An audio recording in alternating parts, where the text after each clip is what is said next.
Você sabia que o HIP dá dinheiro extra do SNAP para frutas e legumes? HIP significa Programa de Incentivos Saudáveis, um programa estadual em Massachusetts que amplia o seu SNAP para comprar produtos de fazendas locais participantes. Se você mora em Massachusetts e recebe benefícios do SNAP, você pode participar automaticamente do HIP. Você pode receber até 40, 60 ou 80 dólares extras por mês para frutas e legumes do HIP, dependendo do tamanho da sua família. Como funciona?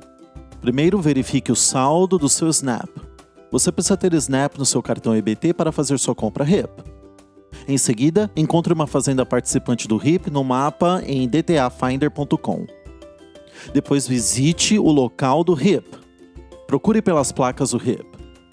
Digamos que você tenha 100 dólares em SNAP no seu cartão EBT e ainda não tenha usado o HIP neste mês.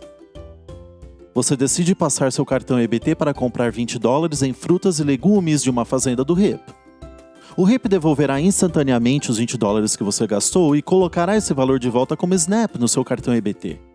Você sairá do vendedor da fazenda HIP com seus produtos e com 100 dólares de SNAP no seu cartão EBT, como se nunca tivesse gasto nenhum SNAP.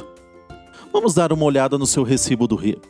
Você verá o valor de SNAP que tinha no início, o valor de SNAP que gastou em suas frutas e legumes e o valor que o HIP devolveu. Quando você olhar para o saldo final do SNAP, você verá que o HIP já foi adicionado de volta.